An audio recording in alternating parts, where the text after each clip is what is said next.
This episode is sponsored by Zenro Clothing Co. Pick up your tees and or accessories at zenroclothingco.com and be sure to use offer code Socrates at checkout for 20% off select items. Also, if you're not into spending the money, just check out the Zenrail radio playlist. zenrailclothingco.com, music for your everyday. This episode also sponsored by The Portian Bakery. If you're located in the Portian area of Scarborough, Toronto, be sure to check out The Portian Bakery, say what's up to Arville, and pick up a donut or two. Baked daily, crafted with love. This episode also sponsored by Podbean. Podbean is the podcasting platform of choice. It's the one that me and Vish use, and is great, you know, if you're looking to start that DIY podcast yourself. Definitely check out Podbean. Use the link podbean.com/SocraticGamers and gain 1 month of unlimited podcasting for free. Test it out, build that content. Anyone could podcast, right, Vish? Yep. Start a podcast and get your ideas out there. All right, enjoy the episode. All right, awesome. So you were telling me about the NASA asteroid right before this, and I was like, all right, let's just jump into that one first, if it's like top of mind for you. Isn't that weird? Wait. Isn't that weird to statement, top of mind? The only reason why I started saying that is because of that Biden video where they kept saying top of mind, and I noticed other people were saying top of mind, and I'm like, how long have you been saying top of mind? Which Biden? You I don't know. I don't know the Biden video. Oh, or I forgot what it was, but they were like, it's something about COVID or maybe it was like some like scandal or something. And he's like, oh, it's top of mind, top of mind, top of mind. And they repeated it like 5 times. And it was like breaking the internet. Yeah, anyways, I noticed like other people in my professional life say top of mind too, and I was like, is it because of that video? Do we all just watch the same meme? Is collective brainwashing? I don't know. All right, we'll actually get into that. But the NASA asteroid. Yeah, like they had sent. I remember the video, but they had sent this rocket like years ago to, what do you call that? Like hit the rocket basically, or take a sample from it. Oh yeah. I know what you're talking about.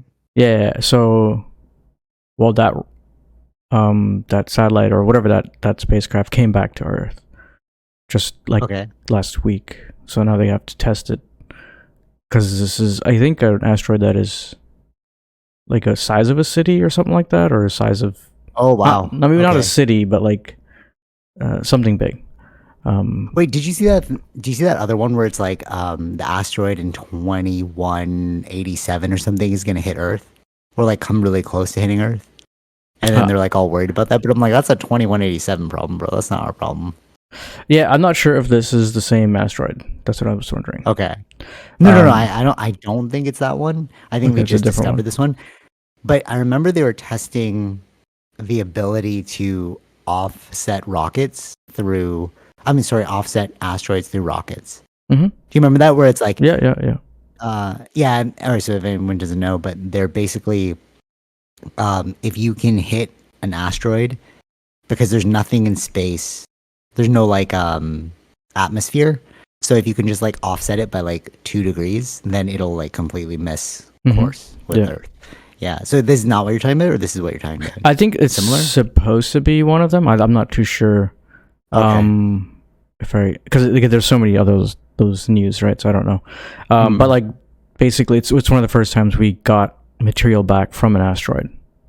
Oh, that's interesting to study. Ooh, is this okay? Maybe I did hear about this week. Is this where they talk about like panspermia? And then they're like, maybe if we find like bacteria on this asteroid, this could give us. I'm not like sure. No, but I didn't hear anything about that. But I'm sure they're testing it through like as closed off as possible, because you don't know what it's carrying. Bacteria. Yeah, totally. You know what's weird too? Actually, you know that panspermia idea. Mm-hmm. Like the remember like Neil deGrasse Tyson talked about it before, where it's like if there is bacteria on an asteroid and then that hits the water, and that bacteria is actually cause life to form, right? And then theoretically, if like an alien civilization sent out a bunch of these like bacteria rocks in order to like populate the universe, that's actually not accurate. I heard somewhere that that's just like a hypothesis too, not like a scientific hypothesis like you're saying where it's like backed by stuff. This is more like they're just spitballing, And I was like, oh, the way it was presented in that documentary was almost as if it was like, this is what happened. No, I don't think it's because it's not concluded. Like it's not like that is they the haven't actual found bacteria on asteroids or whatever. Yeah. So they'd have to, if that would be, I think it still fits in the world of hypothesis. It's just like multiples of hypotheses versus like the evidence would be then having if they study this kind of asteroid and if it has some kind of organic material, like, okay, then there's giving some legitimacy to that hypothesis, I guess. Yeah. Okay, that makes sense. Yeah, but like I thought that was fact when I first heard it because it was on like a science documentary. No. But then now you're just like, bro, what do you trust? You know, like the last podcast, like I can't even trust documentaries now. It's like or books. You know what's really wild? But you gotta be. I think it's you gotta be careful. I'm sure even when they say it, you have to get the words what we're saying before and after, right? Like it's like this is one possible idea. Maybe if they said like that. Like you know what I mean? Right. I don't think that whereas anyone's like saying this watching it is like yeah. I don't think anyone's saying that as his fact. Yeah. Yeah. Okay. Fair. Because I'm not in that world of. I never thought that was fact. It's just an idea. Oh. Okay. Yeah. The weirdness of realizing that anybody could put out a book, anybody can make a documentary, anybody can make a YouTube video. Because like we were talking about that last week, right? Where it's hard to trust the source because you need like a penalty if you're wrong, like hence the reporters, right? There's like some safeguards in place, but I didn't realize because I've been reading like I've been reading books, right, for a while, and some of them are just like ridiculous, right? But it got published, so the fact that it got published makes you think there's some viability to it. But see, that's the thing, but it's like who's the publisher? But but it's not self-published. Sure, yeah, that's also that, but. I mean, published doesn't mean that there's a viability. Published just means that they're making money. It's a way. Yeah, right. That's trippy because it's like, what do you trust? It actually came up in One Piece in the more recent episode that I'm watching, where they're all watching this battle between like the Marines versus the pirates come out, and then they said this thing where it's like, so they're like, oh, you're to this one pirate, oh, you're using us in order to keep yourself alive, but you're sacrificing us. And then they cut the transmission because people were watching this on TV. So they cut the transmission. And then like when they cut it, the original pirate's like, oh, you fool, that's not true. And then he explained why it's not true. But then the people who were watching it didn't get to see that part. And now they're like, oh, Whitebeard is actually like, you know what I mean? And like, I love that about One Piece where it's like, this is what happens in society, you know? And then one of the other persons, like the other pirates who was watching it on TV was like, do you think the world government's going to let you like really watch? Like the reason why they cut it is because they're hiding something, right? Sure. And it makes you think about our lives now. You know, like what is being filtered through the information vacuum that you're in, you know? Right. Yeah, like so like this science stuff is like fascinating and like books are like fascinating, but it's like what's the gatekeeper? I don't know. Yeah. As to what information gets out, I guess, yeah. No, like what's accurate information? What's accurate information? Yeah, I think that's. You know what I mean? Like, but that's why it's more like not every. There's some level to someone being an expert or something like that, right? Where it's like, that could give some legitimacy, but then like you'd have to hear between those people who specifically study those kinds of things, right? So, right. You need like a counter argument person. Yeah, that's wild. But that's like any like just even politics. That's how it's supposed to be, where it's just like these are ideas, and you have to have counter ideas. There's no such thing as. But for sure. But I think that's more of a byproduct of now. Because of our access to information. You know what I'm saying? Whereas like before, so like before the internet, right? When you're in school, they're like, oh, just go read books and then source your information from books, right? They're like Wikipedia in the early days was like, that's fake, right? But now Wikipedia, like, okay, you can use that, right? But back before we had the internet and then people telling us like, wait, books are just published by like publishing companies. You know what I mean? Like it doesn't mean it's true. Right. You know what I'm saying? Yeah. Or like even like textbooks, how they're like tomorrow's National Day of Truth and Reconciliation. I didn't think I was going to bring this up, but so with that, a lot of people are like, "Oh, I didn't learn about this in school, right? I didn't learn about the genocide of the indigenous, right?" And it's kind of like, if you just don't print it, it didn't happen. You know? Right. So are the people in control the ones who are gatekeeping the information? That's kind of a mind blow, because then you're like, what do I trust? You know? Yeah. How do you vet your information? How do I vet my information? I guess it's more like you have to understand both sides. Where are they coming from? And then that's where you can understand, like, okay, this is where it makes sense, this is where it makes sense. But like, you have to have time to kind of look at both sides, right? It's hard to, you have to come at it without any like personal feelings attached to it, the information. Yeah. I see what you're saying. Yeah. And then it's like, look at it with some scrutiny. But then, like, I don't know, it's just, there's just so much to that.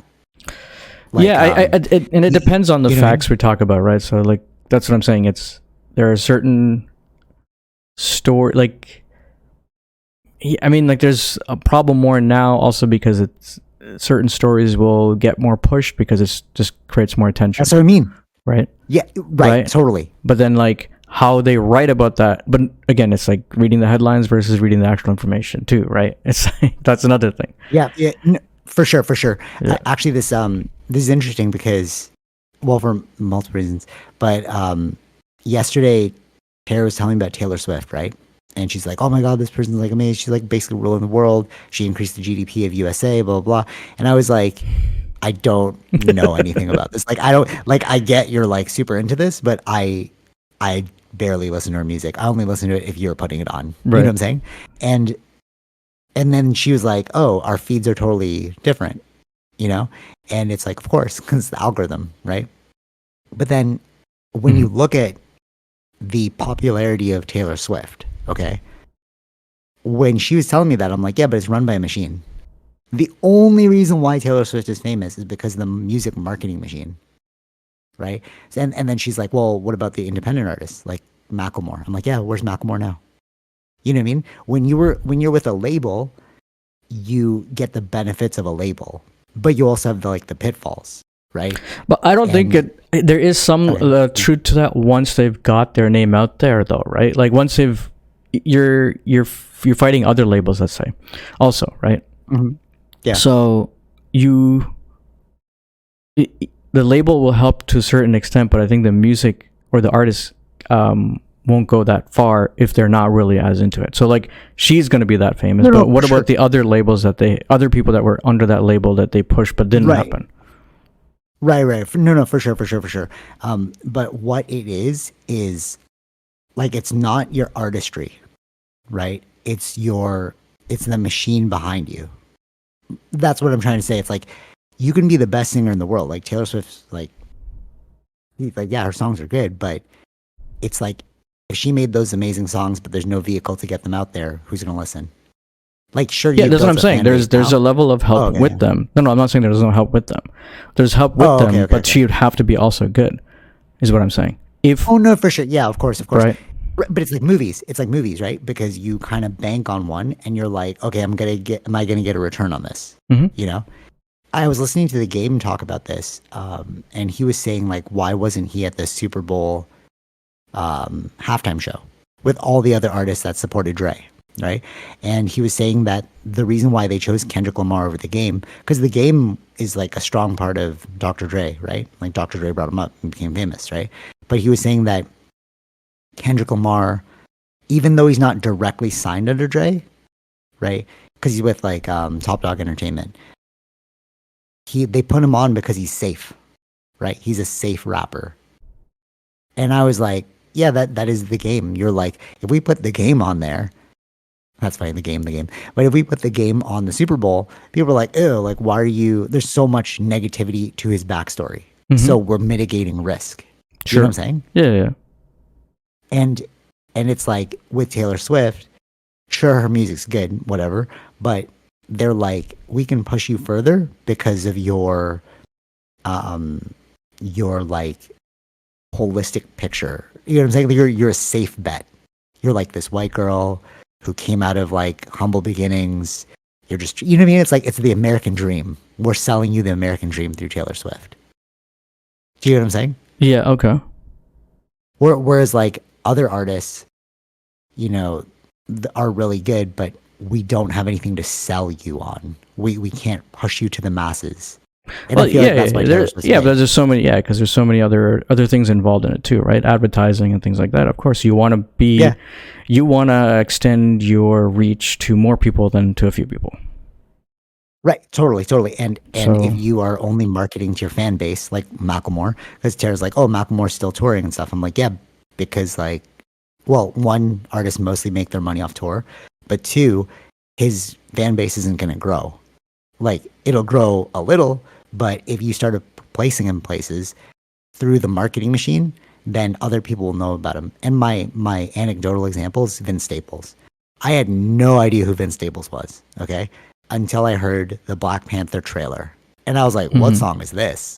Right? And then, but it's marketing. Like, your agent got you that placement on that trailer. They could have used another song, but they got you that, and that's like the label. You know what I'm saying? And with Kendrick, I brought this up because I watched Dumb Money yesterday, and they had this whole scene where they're just singing Kendrick Lamar's song. And I was like, oh, you didn't do this. This was your label. This was your marketing machine. Right. Like, do you really think Kendrick Lamar approached you and was like, hey, I'd like to be in this movie? They're probably like, they went to, like the label heads went to the movie, and they're like, you want some extra funding for this movie? Because you have to raise capital to make a movie. Sure, of course.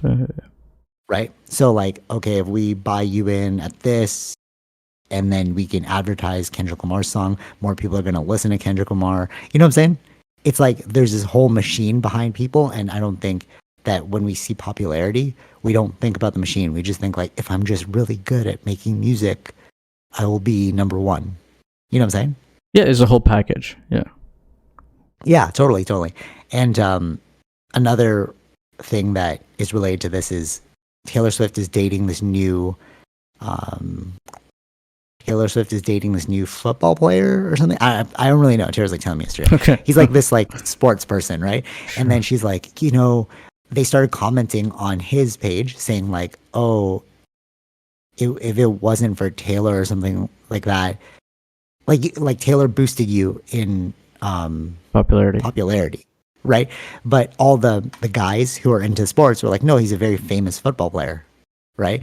But now you're open up to a more mainstream public because of Taylor Swift. And he jumped like 400,000 followers overnight. He has a podcast with his brother, and it just became number one because he dated Taylor Swift. So it's like, you see these networking ramifications, you know? It's like, it's really not about the artistry. It's about the marketing, which goes back to like the government thing with the One Piece, right? It's like, how do we present it to the world? Right. You know, if there's no vehicle for others to listen, then you're really just like shouting into the wind. Does it make sense? Yeah. But then it makes you question. It's like, okay, so who's really pulling the strings? Is it like me because I'm really interested in your artistry, or did you just get placed in front of me and I thought I found you by accident? I feel like both can play in that part. Yes. Okay. But to get big, I mean, you could have like a small following, like, yeah, okay, 200 people love you, you know, but like to have millions of people listen to you, that's not an accident. Sure. That's like people are playing, you know what I'm saying? No, I don't think it's not all just an accident, but you have to have those skills to be a good artist too, right? It's not only the label. That's what I'm saying. It's both. Yeah.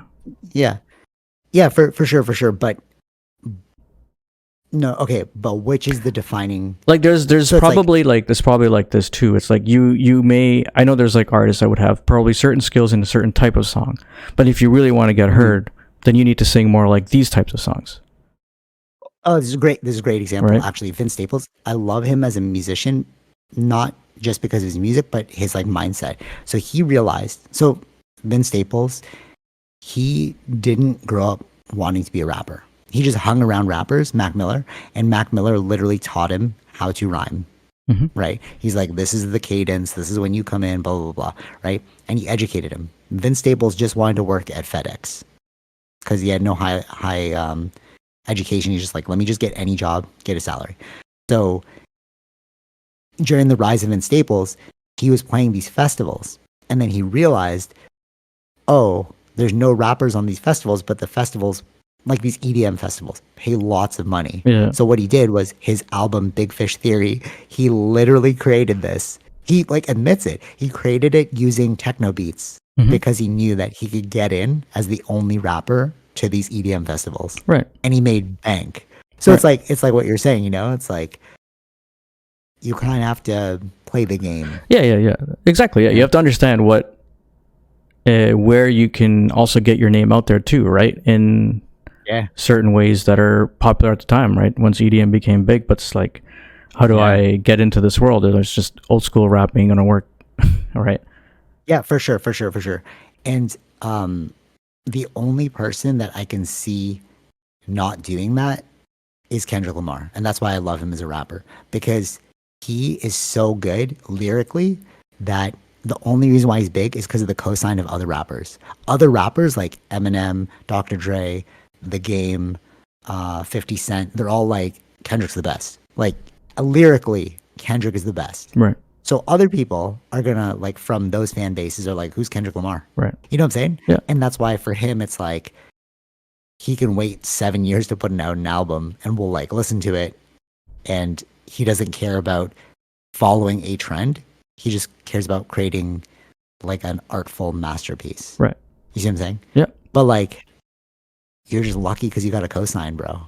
It's not just on, like, I'm trying to figure out like, what's the defining characteristic here? Is it the artist or is it the cosigns and the marketing machine? I think it's the marketing machine. I think it's both.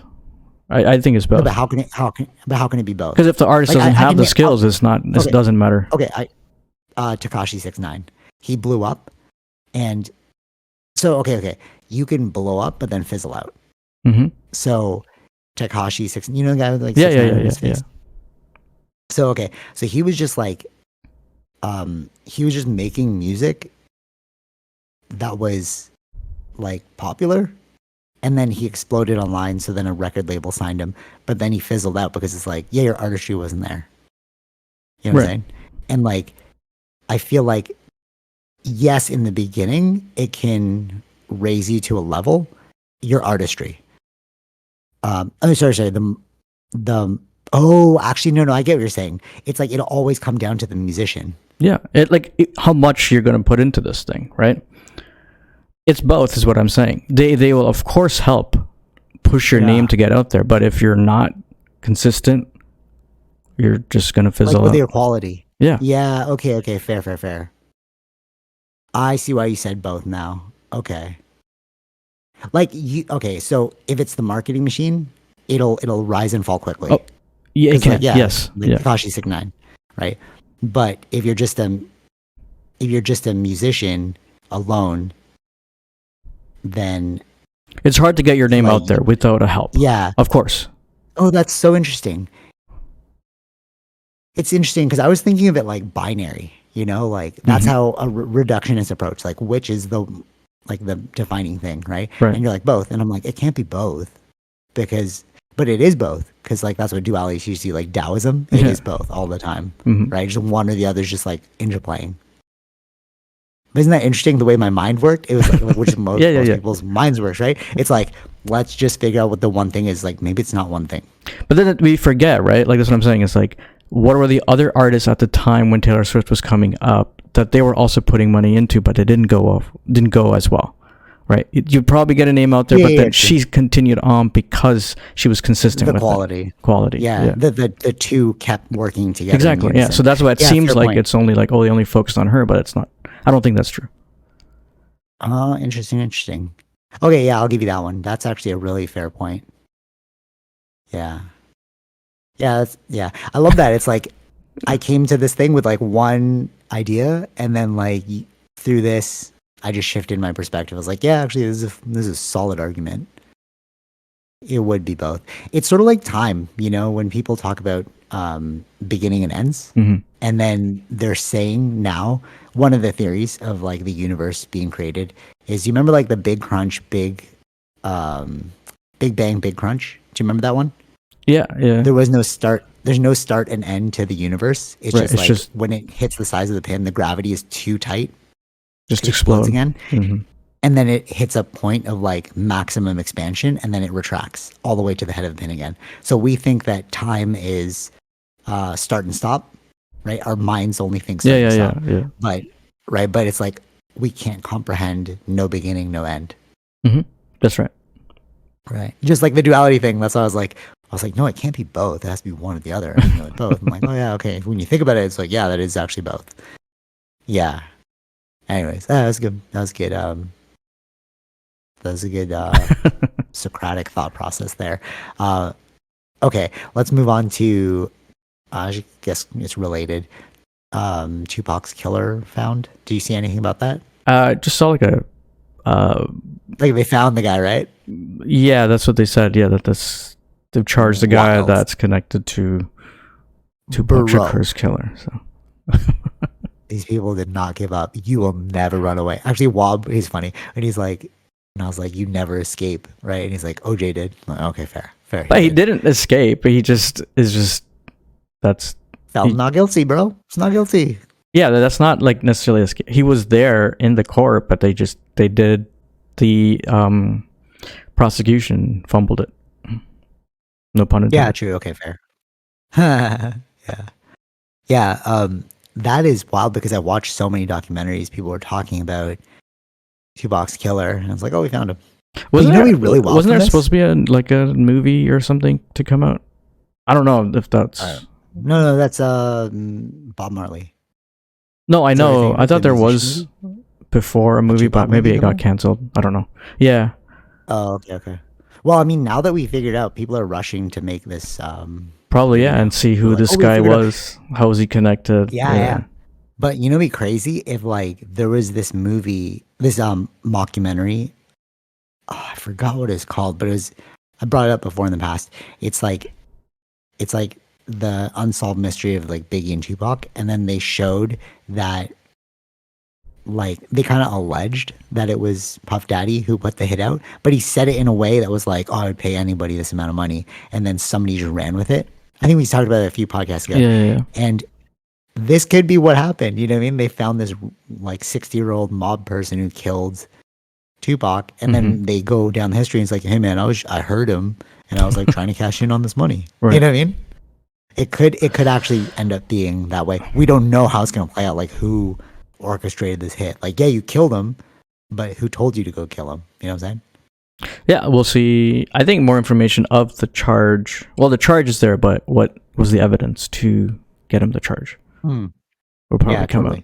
So that'd be really fascinating. It's funny because it's like that's so many years ago. Yeah, what's a mind blow still? I think the cop said it was like 26 years ago or something like that. Wild. These people did not give up. Crazy. But Tupac and Biggie being only like in their 20s, that's a mind blow. Yeah. Because you're like, oh, dude, they're not even that old. No. And like, what are your formative years going to be like? But why did everyone look so old back then? You know what I mean? Like, if you look at people back then, you're like, oh, dude, you look old. But now you're like, look at people now, you're like, oh, you look youthful. Yeah. I don't know. I don't know. Is it the way cigarettes, bro?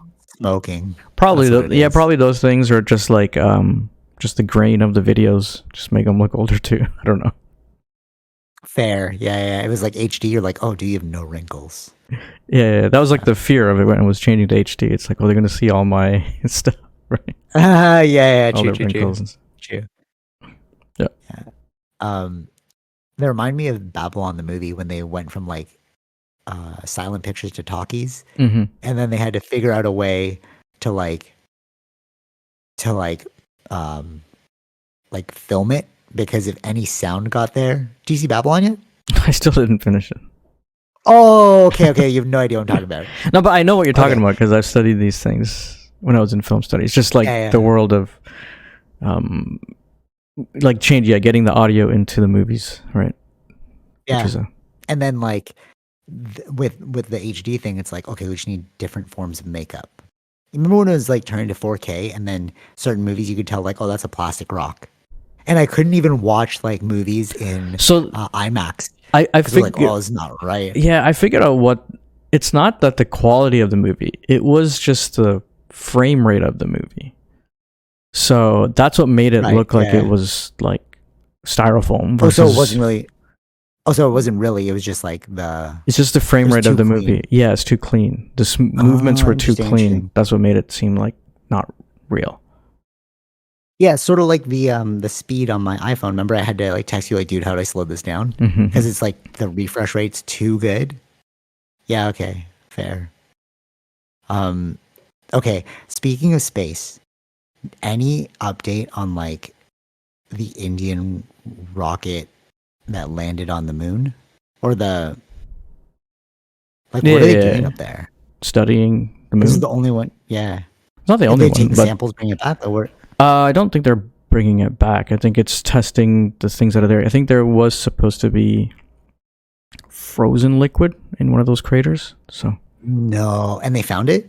Not sure. I don't know where it's at exactly, but that's okay. The research. So they're it's like a science experiment. Like they're like analyzing. Yeah, all of these. Yeah, normally of course, any of these science things are just experiments to see and how. Of course, it's more like the future economy, or it's like, is it something worthwhile worthwhile to get to?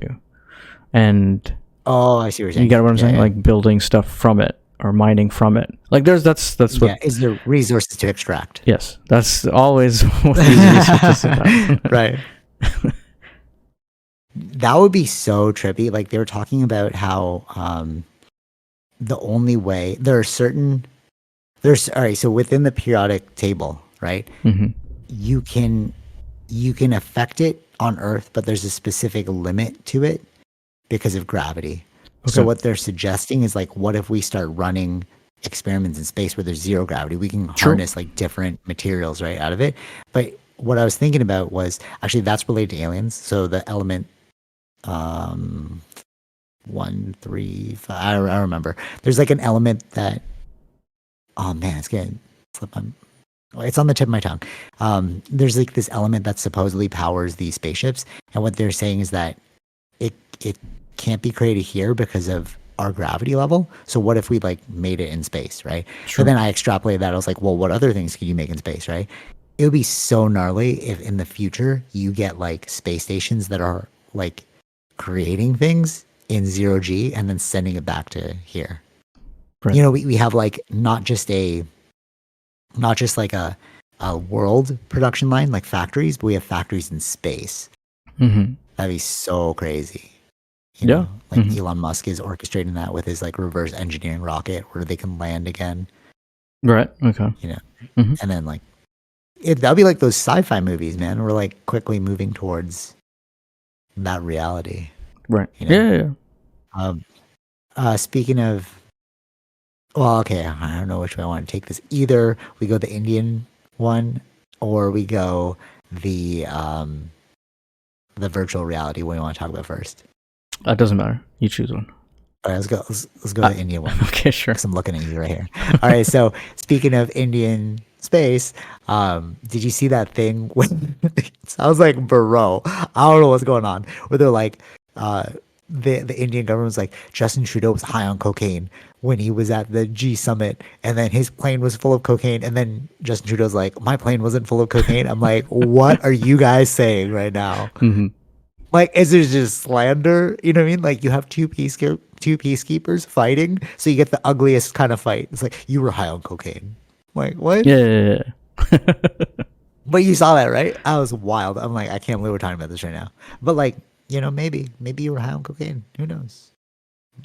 But like, why'd you bring that up as an argument? It's so weird.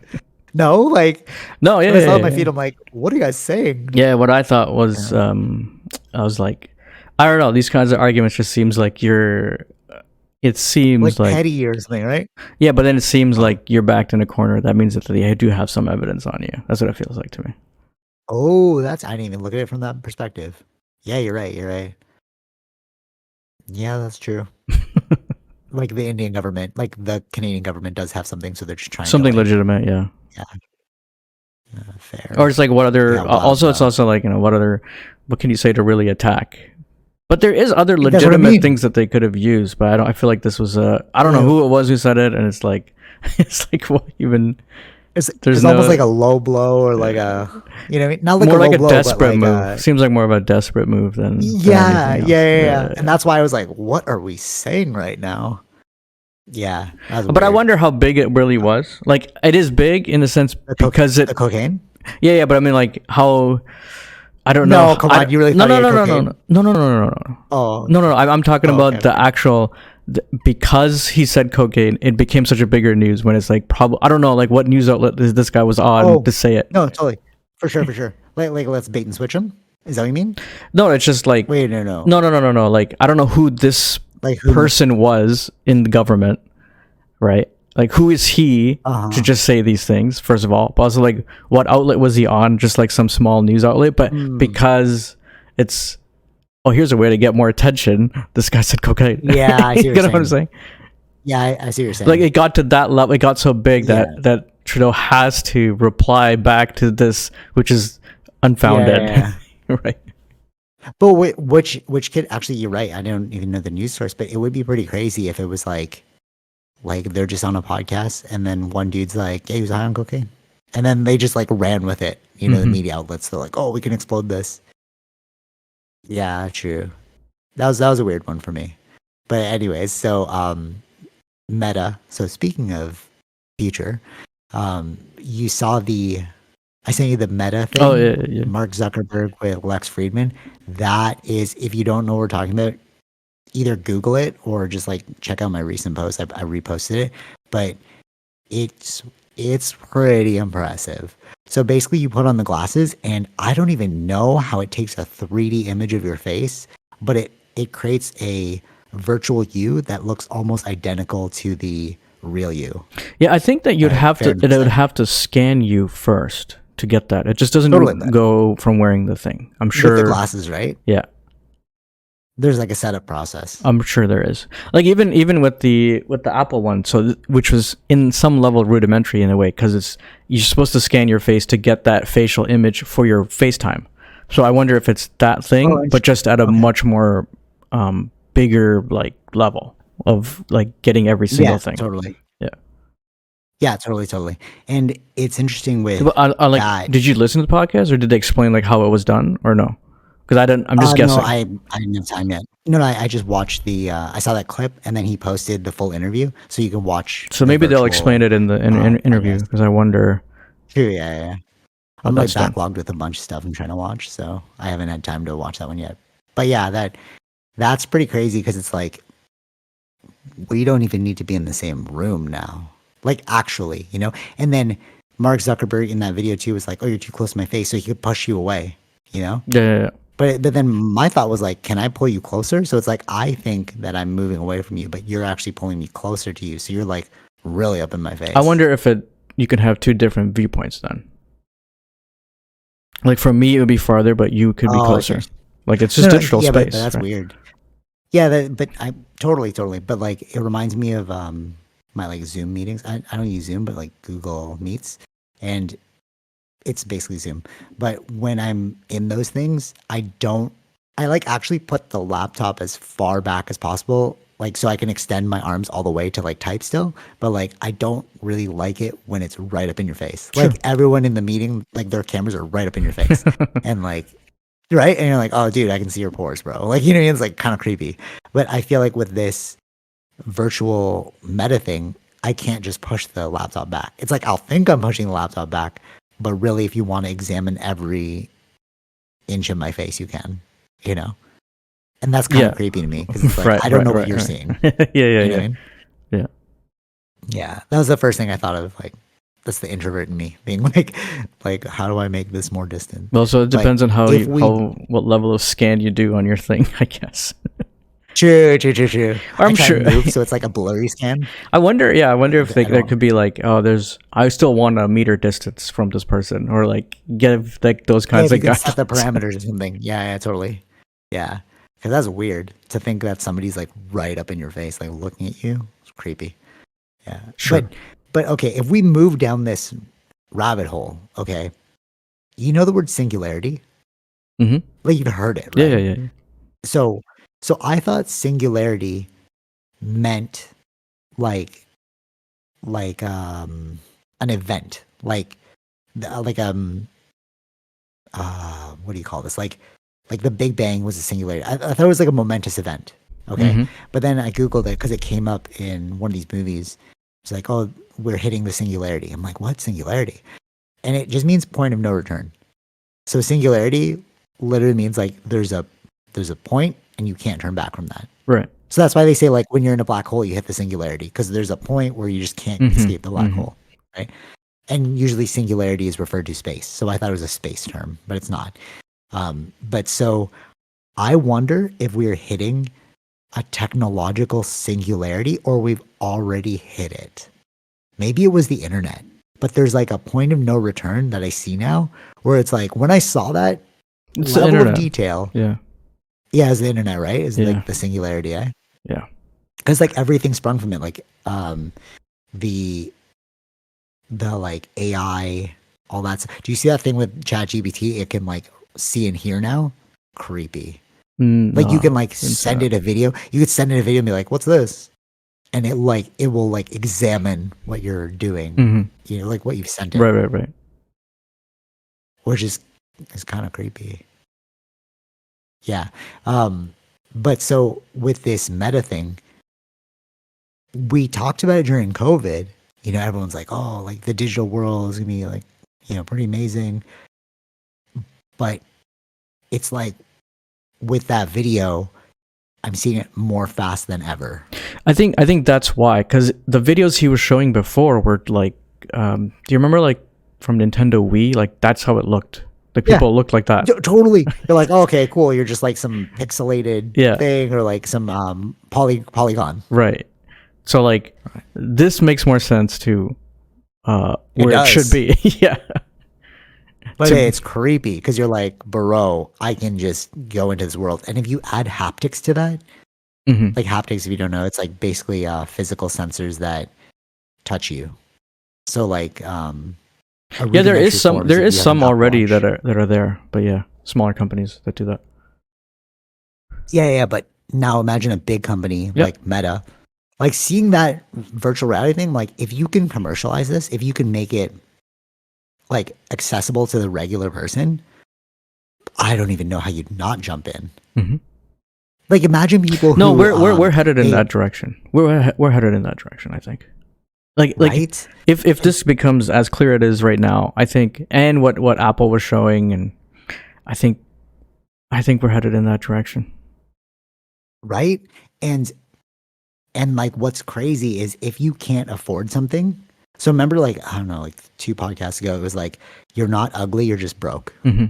Right? That's like it was like related to the Kardashians. Because if you watch their first season, you're like, bro, you look so normal. And then now you're like, whoa, what happened to you? Right? Plastic surgery. You can augment that in the digital world. Mm-hmm. It's free. Yeah. You know what I mean? You just get like, you're like, oh, I don't like this about me. Boom, digital world. You don't need that anymore. Right. You know? And it makes sense. I mean, like, that's kind of what was, like, just, like, even filters for photos. Yeah.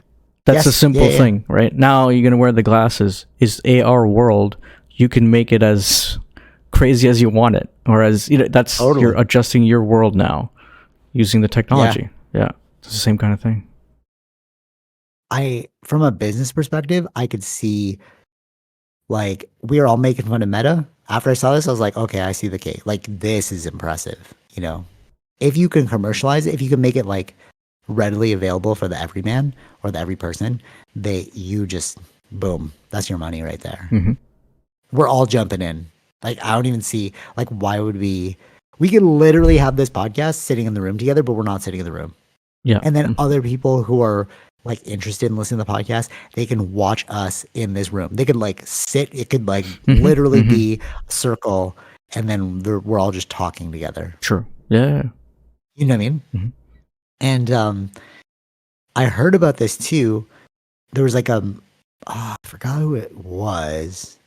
Tyrese. There was like some musician who was saying that they're investing a lot of money into digital concerts, right? And so basically what it will be Oh yeah, is yeah. you'll Okay. put on some right, you'll put on some like headset, and then instead of going from stadium to stadium, you'll just be charging a service fee per person, Mm-hmm. and that's infinite. So if I want to log in and then watch you as if you're like right in front of me playing the music, I can. Right. And I was like, dude, what this is impossible. What's the technology? Watching this video of like just scanning your face, I'm like, okay, I can see where it's gonna go. You know what I mean? Yeah. Because like it was clear. I mean, it's still got a ways to go, but it was very accurate. You can see the progress that's happening. Yeah. Yeah. Creepy. Creepy. So maybe we need to invest in the metaverse with the what was that the thing that they were selling during COVID, like the fake land and stuff? Oh, You you're could buy talking. like Yeah. Okay. you could buy like land in the mm-hmm. metaverse, something like that. Something like that. Yeah, wild. Um, okay, I'm cognizant of time because I gotta go to jiu-jitsu, so I'm gonna jump into dumb money now. Um, this is all related. So you haven't seen it yet, right? Dumb money. No, I haven't seen Dumb Money. I saw the other movie. Okay, I don't think it's. You can stream it. It was good. Yeah. But it's like it seems like short, it seems like it's that. shootout. It's like but I just wanted to go watch movies. I'm like, okay, well, let me just watch this one, right? So it was so funny because Tara was watching this and she went with me and she's like, I don't remember this at all. And I'm like, what are you talking? It's like all of the news, right? And I was like, me and Vish were literally doing podcasts about that. Remember you were like pulling up the Reddit and you were showing me the diamond hands. And I was like, oh, this is crazy, right? It was during COVID. And you can go back and like find those episodes where we were talking about this thing happening, right? So it was interesting to watch that movie because I was like, oh, I remember like, because they were like playing excerpts from Reddit. It was really good. It was really good, and from that perspective. But what was trippy to me is like, well, a myriad of things. First of all, it was at the height of COVID, and the whole movie was very COVID-esque. Like they lost somebody to COVID. Everyone was wearing masks in it, right? You know, and I was like, well, for me, I was like, oh, that's a time that's long gone, right? And Tara, like leaving the movie, she was like, "Oh, I think it's still too early for me to like watch a COVID movie. Oh, really? It feels too recent, right? Right." And then it made me think like, well, she said it first. She's like, "This could be like our 9/11." You know, when you go back and you watch 9/11 movies, and then, but we were predicting this. Like, they're like future movies are gonna like look back on this time and like talk about it, right? But this was one of the first COVID-related movies because it happened during COVID, and it was fascinating to see what we were doing. Right. During that time. Like in the movie, like he pulled down his mask, it's like say something, and was like, hey, mask up, mask up. You know? There were people in like university and they're like they had their mask on, try to pull it down, don't pull it down, okay, pull it back up, you know? They were on like the subway all wearing masks, and it like reminded me, oh dude, like that did happen. Yeah, you forget. It's such a short time to go, but you forget all the things that actually you do happened. forget. Yeah, right. And I was thinking it's funny because I was like I was getting ready, I was like shaving earlier today, and it's like I was just watching I was watching an F1 race. I was like, which one do I want to watch? Like not the new one, just an archive one. And I just let me see what happened in the COVID time. It's such a weird timing. Oh, interesting. And it's like because they took that 6-month break because it was like I think they had preseason in like February, then everything shut down from March, and then I think in end of June to July is when they had, but there was no audience members, so it's just just for the car races. So it was like everyone everyone had the mask. Like the people in the pit lanes and stuff, they all had like their masks on. One guy's having the whole face shield. It's like it's such a weird time. Trippy. Weird time. And like if you look at old UFC fights, they would fight in a arena with nobody there. And remember I was like, oh, this is way better because you can hear like the it feels more like fight focused. Right. Whereas now it's more like the spectacle. People are like, oh, kill him. But then it felt like what are the techniques? What do you know? It felt more intimate. But it's wild to think that was a time and it's quickly gone. Yeah. You know, like for her, she was like, oh, this is like, still feels recent for me. Whereas me, I was like, that feels ages ago. Yeah. Like, I don't even remember. Like COVID's resurging right now. I don't know if you know or are following it, but like a bunch of people are getting it. like that I know, and they're all getting super sick, and they're like, oh, this strain's really bad. But like, I'm not worried about it. It's like, okay, it's just COVID, but it's interesting how quickly we forget how fearful we were of that time. Yeah. Remember? And like, I distinctly remember, because you were staying at your parents' house and it was just me and Tara here. And I was like, I was trying to remember these moments. Like I often do this where I'll try and cement a moment in my head. Because I'm like, this will never be the same again. Like, one was when I was leaving the Philippines in 2016. We were going to our next country during that world trip. And I was like, okay, don't forget this moment. And I can still recall it when I close my eyes. I'm like, okay, there it is. Yeah. And I did the same thing during COVID. And I can revisit that memory. And it's like, it's trippy to me because I remember how much fear I felt. Like the uncertainty was wild, But then now it's like, who cares about that? You know what I mean? Like but that's why I was trying to remember it, because I'm like, it will never be like this again. Right. Where it's like, you got paid to do nothing. You're just staying home, chill.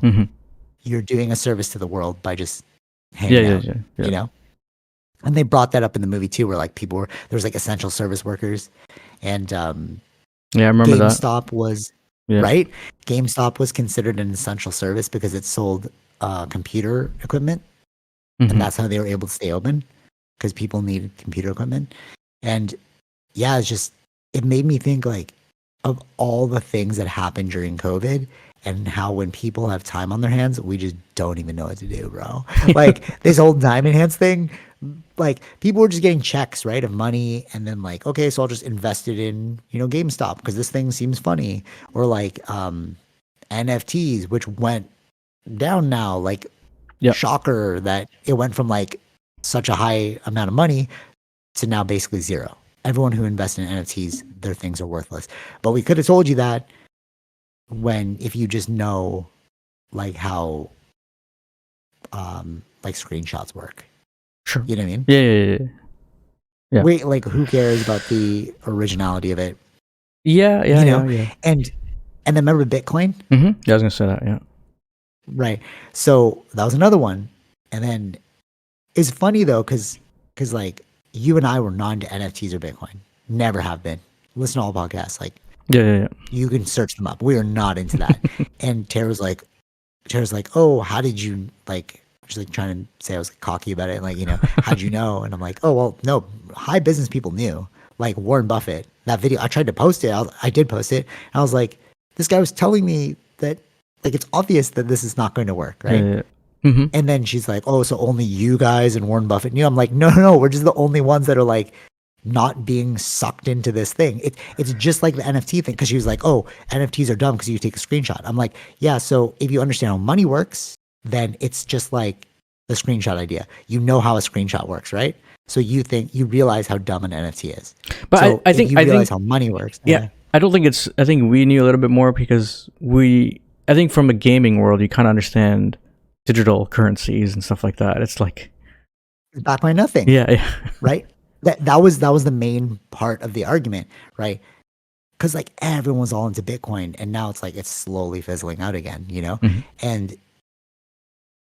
like my explanation to her, which is like has been always our explanation, is like all money is backed by GDP. The reason why US dollar costs, so like let's say this is the example I gave her. If you take an iPad and it's $1,000 in America, okay, and then you buy it in Canada, it's like $1,200, let's say, right? You have to adjust for the currency exchange because our GDPs are different. So our GDP is like backing how much our money is worth. Yeah. Right? But with Bitcoin, it has no GDP. It's just perceptual value. So if people say, hey, it's worth this much, then you'll just believe it's worth this much. But there's nothing regulating Bitcoin except perception. Yeah. Right? But if it's just perception. Yeah. And it's also the, what do you call like what's the use of it normally is for, like criminals are generally using Bitcoin. It's well, also how it was originally started. That's how it started. No, I know, but it's like it's also another way of not a trusted way of running something, right? So it's just not totally, yeah. These are like layers to it that don't have respectability like towards the coin. Yep. Yeah. You know, I know what you're saying. It's like not credibility or something like that. It's like yeah. It's tainted like weird. So another thing is like if I put my money in a bank account, right? That is sure it's earning interest for the bank, but also I'm secured in the money that I have there. Mm-hmm. But if I put my money on a USB and I forget the password, which a lot of people have done, which just happened, lost all your money. Yeah, which has happened, right? Mm-hmm. And people like they're like, "There's $1 billion on this like on this USB, but I don't know the password," you know. And it reminds me of Dumb Money because so basically they were putting all their money into the GameStop thing, right? And the reason why this became big is because Wall Street was expecting GameStop to fail. Okay, so if GameStop fails, they make money, right? Right. They were shorting, or shorting stock. And basically, what that means is you're betting money that it will fail. So what this guy did was he believed in the opposite, right? So he invested his money into it, and then with his following, it slowly grew. Other people started believing that it was not devalued, right? So they thought like the people are shorting it because they're like, oh, it's worth more than it is. Right. So like, oh, it's worth less than it is. Mm-hmm. So I'm betting that it's actually worth less. Whereas these people bet that it was worth more. So they went against the stock market. Okay. And then when they're doing this, they're all putting their money in this thing. Yep. Right.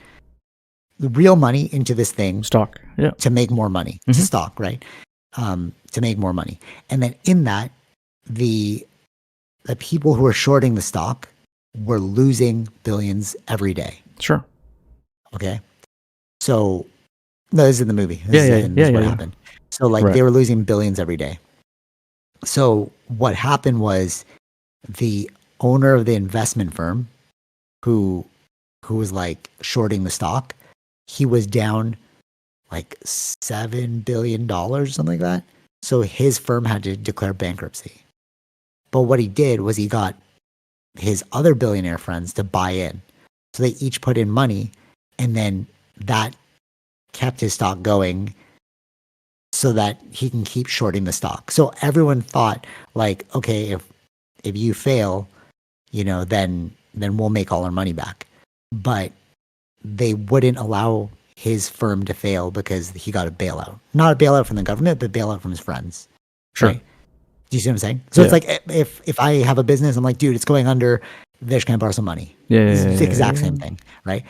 And then what that really highlighted was you can't really defeat these people. They have so much money and they have the network that it's like, I'm just gonna wait for you to lose your money. Mm-hmm. And that was their mentality. That's what these stock people were doing. These ones who were shorting it, they're like, yeah, okay, short it all you want. We're just gonna ride out the storm. Because you know why? Because the regular people who made lots and lots of money, right, off of this stock, are not actually, and they said this in the movie, and it's just like Bitcoin. You're not actually rich until you sell that. Yeah. So on paper, they're like, oh, like in the movie, like the main person, like, babe, we're rich. We're like multimillionaires. And then the guy was like, not really, not until I sell it. Mm-hmm. And it's like, yeah, that's like all things. So eventually, once you sell it, it's going to devalue itself, and then the billionaires are going to make their money back. Yeah. Because like, okay, so it's losing price like we expected. You know what I'm saying? And what I was realizing is like, we're all playing this game. People who invest, right? Like Bitcoin, like if you look at the old podcast, it's a good money maker because you can get people to buy in, but then you have to sell it. Right. You can't pay for your rent in Bitcoin. You can't pay for groceries in Bitcoin. You need to sell the Bitcoin to make real money and then like buy these things, which is what makes it fundamentally flawed. But the idealists are like, oh, Bitcoin's going to take over. It's going to change the government. It's going to, you know, change the world. It's like, no, it's not, because that's not real money. Mm-hmm. You know? And that's what the movie really showed me. It's like COVID. We had no idea what was going on. We just all heard, hey, Bitcoin's making a lot of money. Just following the herd. Yeah, it's just following the herd. Right. And And it was like herd mentality. Nothing else to do, really. So that's what was going on at the time. What was that? Was that involved with Robin Hood, or Robin Hood was something different? Yeah, okay. They put him in the movie. It was crazy. This is another one. So not only the bailouts, bro. So when they hit this was insane that they put this in the movie. And it's like, well, that's how the game works. So they were losing billions and billions every day, right? Quite literally, like B with a billion. And so Robinhood was one of the main apps that people were using to buy GameStop. Okay. So what these big organizations did was they charged $3 billion with a B, to Robinhood. Okay. Robinhood's like, bro, we can't pay this off. Because they're like, oh, there's like a buyer fee or something. Like they're like, you owe us X amount of money. Okay. So they're like, you owe us $3 billion with a B dollars. Okay. Robinhood started freaking out. And then they said, he's like, how can I get out of this? They're like, okay, if you disallow buying on your app for GameStop, we'll reduce it from $3 billion with a B to $700 million. So he took the deal, and then he disabled buying on the app. And that was a whole part of the scene where they're just like, dude, I can't buy. Mm-hmm.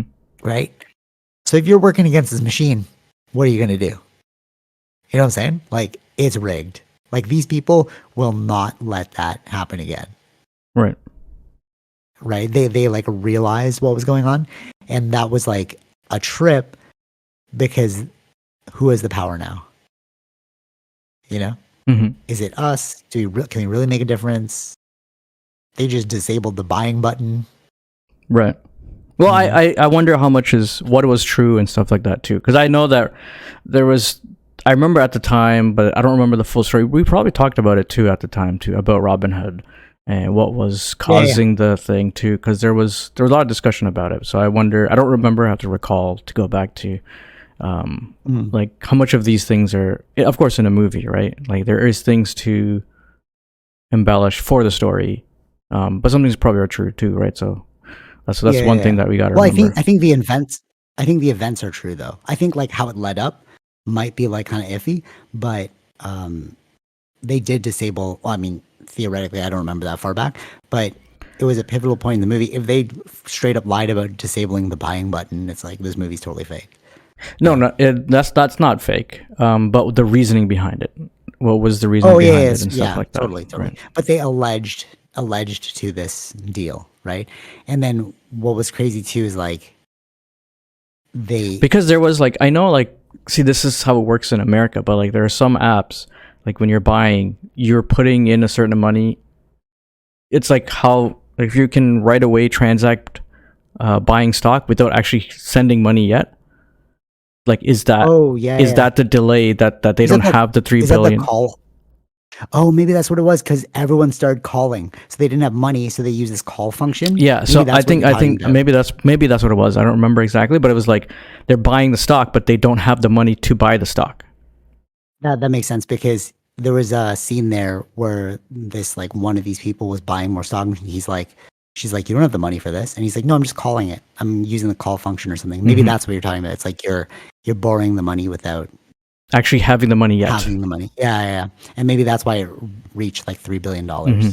Probably. And then he had to play ball. The other crazy part that they showed in the movie was they shut down the Reddit page for hateful speech, but nothing had changed.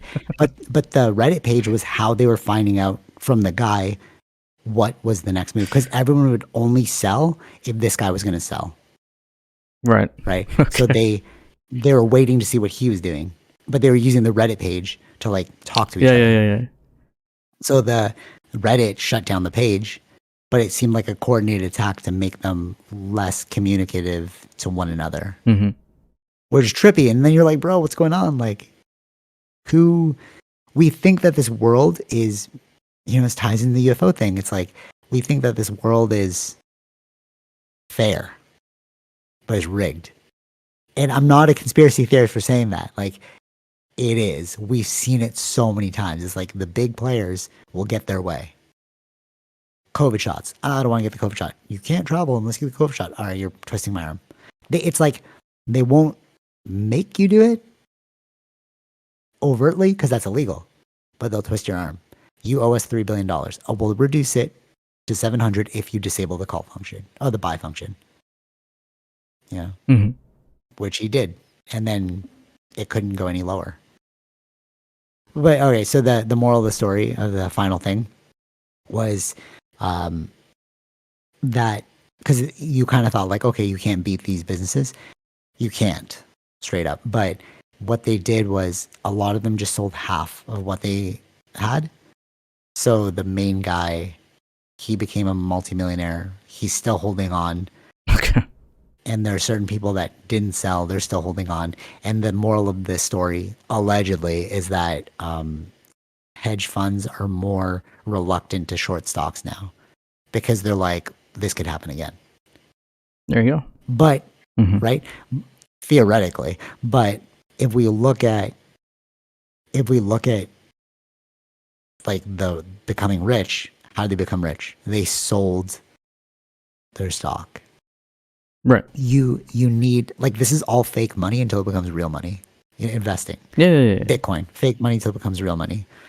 GameStop stocks, fake money until it becomes real money. But it has to grow, right? That's the only way to make the money back, or make gains. The stock. Yeah. Yeah, totally. But through his efforts, it was growing because people were just buying. So did they show like what was happening at GameStop? What were they thinking? They didn't show what was happening at GameStop, but they had people working at GameStop who were buying into the app too. And there was nothing like. Like, I wonder what the company was thinking. Like, what were they going through? They're like, what's going on? Yeah. Well, but you know what's crazy though? It's like GameStop's still around. Like, I buy figures from GameStop. It bought out EB Games, right? EB Games no more. Yeah. It's GameStop now. And like, so maybe they got the money. Yeah, maybe. I don't know, but maybe. Yeah. Wild. Yeah, I'm like, yeah. The other thing in the movie that was very obvious too, because of the natural way that people want to make money, is you saw the crazy disparity between the rich and the poor. So these hedge fund leaders, one of them, so they needed to still interact with one another in order to, they kind of glazed over this, but I was like, that's a really key point. In order to still operate during COVID, right? Because or else you'd be remote. So what this one hedge fund did was they hired out an entire resort and they moved their office to the resort. Because legally, you're just like vacationing there, right? But you rent out all the rooms. You're still running your business like it's a business, you know. But then it's like, dude, how much money do you have that, you know, you just do this? And like the main CEO guy, he's like.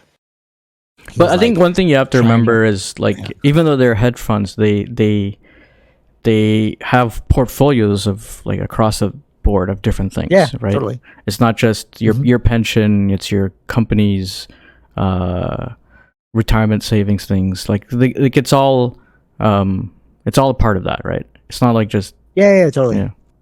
Yeah. And if you like mess with one, you're messing with all of them. Yeah. It's like that's how it all. Because it's tied to your portfolio. Yeah. But with the income disparity is wild because you see these desperate people trying to like buy into GameStop because it shows like their net income, and then people are like negative net income. Some people are like X net. Sure. Like they're showing their money before and after, like the whole GameStop thing. And you saw that a lot of them were just desperate for like making like, let me just buy into GameStop so that I can pay off these loans. You know what I mean? Two people were students, and they showed like their net income, which is like negative $100,000 because they had student loans. But then through GameStop at the end, they're like plus 200,000 because they made so much money off of this stock market thing. But when you contrast like the way people are living their lives, it's so trippy, and that is really how people are living their lives. You know? Oh, I didn't finish it. The hedge fund guy and the leader of the one that allegedly went bankrupt until he got the bailout. He was trying to build a tennis court in his house because he's like, I don't want to go visit a tennis court. It's COVID. So I'm going to build one here. And it's like, bro, how much money do you have? You know? But it makes you think it's like, this is how the world is. You kind of have to there's almost like ignorance. There's bliss in ignorance. You know, Mm-hmm. like Tara, because she knows so much about health, right? She's like, oh, I'm like overthinking so many things because I know what these things could be. And my mom was always like that, like biking without a helmet because she's seen so many accidents as I seen her. She's like, always wear a helmet. I'm like, bro, I'm not gonna get hurt. Like in my head, I'm like, ignorance is bliss. I'm like doing these like jumps. But there's a difference in that too, where it's like, of course, she's only going to see people without helmets get hurt because that's where they would go. But that's my point too. It's like it's like when your filter is only this thing, and that's all you know about. You're gonna look at the world very differently. Yeah. So it's almost like beware of the knowledge you intake because that paints the color of your world. Yep. So like with this, right? So with this whole GameStop thing, and like we know how money works and all that, right? You and I couldn't be blissfully ignorant about like GameStop and GameStop and Bitcoin. You and I couldn't be ignorant about that because like we'll do it, but then you're like, oh, but I know this is just a scam. In the back of your mind. So it's like the point of diminishing returns for knowledge. Like beware what you know, because if you realize that it's a rigged system, you're gonna be jaded about the system. Sure. Yeah. Right. And it sounds conspiratorial, like me saying that. I could see, like, I was watching Eddie Bravo on Joe Rogan, and this guy's seen some stuff. So, like, I get it, He's like, oh, the government's out to get us. The conspiracy guy. Okay. Yeah. Believes in flat earth, all that stuff. And, like, I can get how you would get there. And it sounds very similar. Like, if you're listening to this podcast, you're like, oh, that sounds very conspiratorial. Like, really? A small group of people is running things? It's like, really just look into it. It's, like, very obvious. And they're not going to let... I was optimistic during COVID. Remember, I was like, we're going to get these UBI. I was so into UBI. Remember that? Yeah, I was so into it because it made the most sense. And then you realize it's like, by watching this GameStop movie, it's like, this machine's not going to let you do that thing. If the alien technology is out there to use gravity as a way to run our civilization through clean energy that's basically free, they're not going to let that go because they're making a lot of money off oil and gas. And then oil and gas also tied to electric power because, clean energy is not really clean because it's still tied in some way to like oil and gas, right? We can't get rid of plastics, stuff like that. It's like this world from the Industrial Revolution is not going to give up without a fight. And I really thought during COVID, I was like, oh, we're going to see the restructuring of a society. Not really, unless you think differently. No, I don't. I think it just depends on where things, where people more lie towards, I guess. It's just like, it's a flow. I don't know how to explain it any better. It's just, I don't think anyone's necessarily anything controlling it. It's just like, of course, people are going to try to protect their stuff, but there's only a certain amount that you can do that to the point where. It's like they said this in GameStop, the movie too. It's like, or dumb money. It's like the French Revolution for finance. Like when they like went in, they killed all the. You told me the story. You're the first one to tell me the story about like all the poor people rose up, killed all the monarchs because they're like, dude, we're suffering out here. Yeah. So it's like, yeah, I see what you're saying. Like, there's only a certain point before you break. Yeah. So, but maybe we are hitting that point. Maybe it's not even people. It's like climate change is what's going to take us over. It's like you've been using fossil fuels way too much. Yeah, I think that's where it is. Like if that's the case where that keeps having a problem, then they have to look into other ways to make money. If that's just kind of like I think we normally react to things versus like actually want to change things. Because why would you want to change things? Because there's a lot more money, and you don't know if that's actually going to work. Totally. When it's more like we generally react to things because we have to change, or else we're not going to make money. That's right. It's like why don't fix it if it's not broken? Yeah. But like, yeah, no, I agree. Like that is, I was just more optimistic that through COVID, we'd be like, we should probably change a few things. Yeah, so we did. I mean, like, we're remote. Like, I think there's more of that, but I think there's a lot more in certain areas coming back to work too. I feel like it depends on the work. Depends on the job. Depends on the company. I feel like, but I think a lot of people have been back to work. Maybe not all 5 days, of course, but there's majority of the days. I think There's this person I know, the story of this person who worked at a bank, and then they moved to, because of COVID, they're like, oh, we just bought a house in like the countryside. It's like, well, we're just gonna be remote forever. And then the bank was like, hey, you gotta come back to work now. And she's like, dude, I just built a whole life over 2 years here. Right. But they're like, yeah, if you want your job, you gotta come back. Yeah. So. And then there's even to that would be different. That would be. Well, what can you do? Well, I have to sell and move there, or if you quit, then they don't have to pay you severance. True. Right. Yeah. That's a strong arm game right there. They actually use that in the movie as well. Like the main guy, he was being fired. Well, he was being fired, but he got off the phone and his wife's like, who was that? And he's like, oh, they're giving me an option, either resign or get fired. So it's like, if you resigned, it's like, it doesn't hurt your resume, but if you get fired, it really hurts your resume. So they gave him like that option. Where was he working, or what was he doing? He was working for basically similar to what he was doing with GameStop. It's analytics, like a fund analytics thing. Similar to what he was doing in his day job. I guess so. I think it depends. Okay. I don't know. Maybe there's like negative backlash on the company because they're like, oh, he works here. Then reporters started showing up at work and like all that stuff. So like the company's like, hey, we can't deal with this. Like, you need to leave.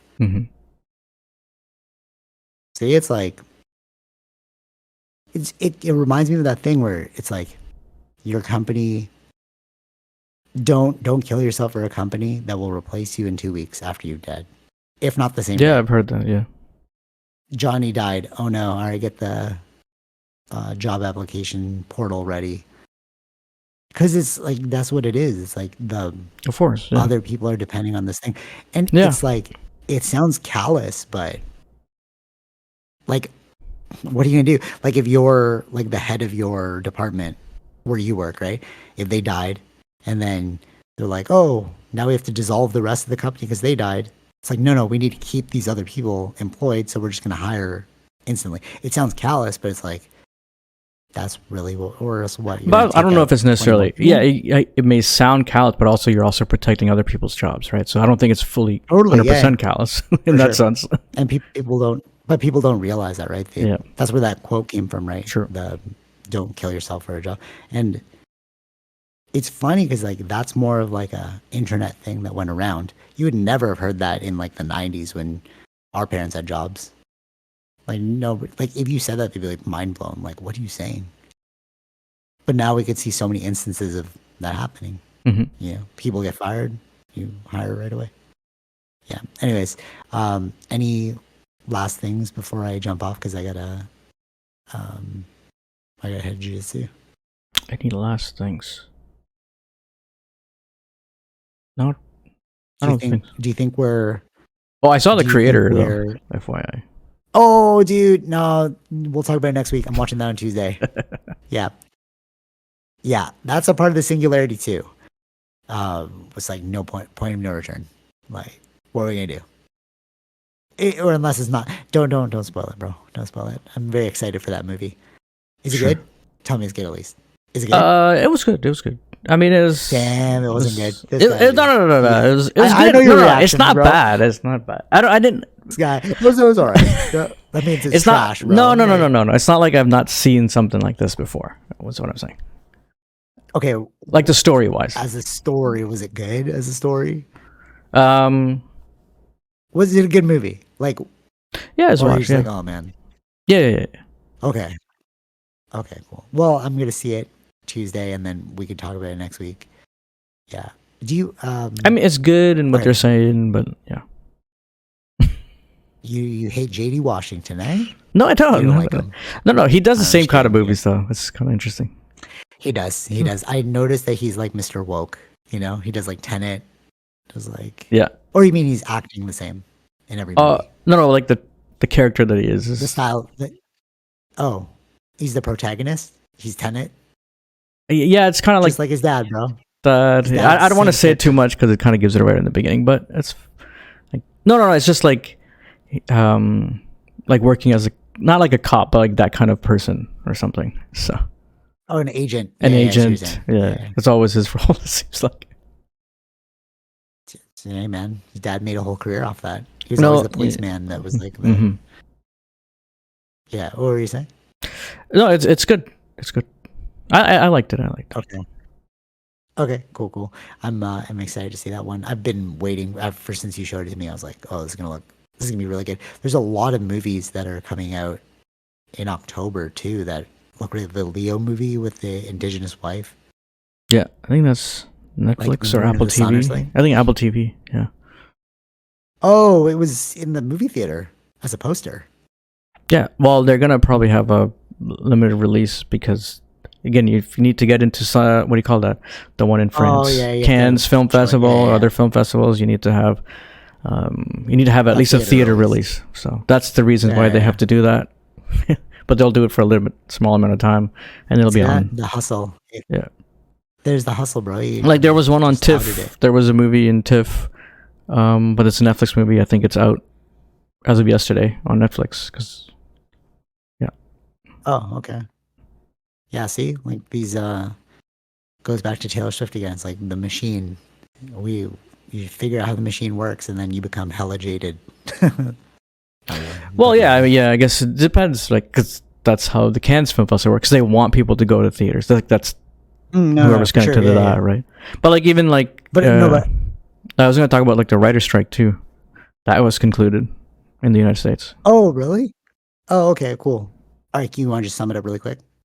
So they made a deal, and basically, I think it was like they got 50% of what they wanted. That's the idea of a compromise, right? Oh, that's cool. Right. And then I think it was like, and then also like AI control, right? Because the fear was that they wouldn't need writers anymore. They just use AI, and now the AI control is in the writer's hands. So writers can use AI if they wish, but they don't have to. So this kind of protects jobs, I guess. That's cool. Yeah, that's cool. Actually, Tara was asking me, like, I can't believe new movies are coming out because of the writer's strike. And I was like, no, a bunch of movies are already made. They just can't find a date for them. And if you run into, like, COVID or you run into the writer's strike, you're just like, let me just slowly release these things or release things that have already been released again, through a different platform. Yeah, or push certain dates because they can't do, like, actors are on strike too, so they can't go and do, like, promotions. But I believe independent movies are not in that category. Like they have allowed independent movies to go on filming. So there are some filming still happening, but it's generally independent movies. Okay. But like Dumb Money, right? It didn't seem like, I feel like they had that for a bit. It wasn't like, oh, we just filmed it, let's release it. You know, I feel like they were waiting for the best time to release it, and then because I had heard nothing about Dumb Money. And then all of a sudden it's like... They probably... Yeah, it's probably like that too. Maybe they were probably looking for a deal with either Netflix or like one of those things. And then it's like, we're not having too many movies right now. I think this is a good time to put it out. Right, so there's probably things like that too. Yeah. If you listen to the Guy Ritchie podcast on Joe Rogan, he talks about that because they didn't know when to release King Arthur. Because they're like, okay, if I release it here, it's too close to this major blockbuster that was coming out. Right. So it's like, okay, now we have to wait an extra month. So I think he said like he had the movie done for a year, but it took a year to figure out the release date. Yeah. Because like it kept getting. But so it's like, yeah, you have all these movies that are just waiting to be released. We just are not like accessible to them, or they'll be sold to like streaming services. Yeah, if they, yeah. Anyways, all right. So now I'm really running out of time. I gotta jump. Till next week. We'll talk about The Creator. I'm gonna watch it this week. All right. Take it easy. Peace. Bye. All right. Hope you enjoyed that episode. Be sure to like, share, subscribe, all those fun things, and check out our sponsors: Zenro Clothing Co., Portland Bakery, and Podbean. Take it easy, Fish. Peace.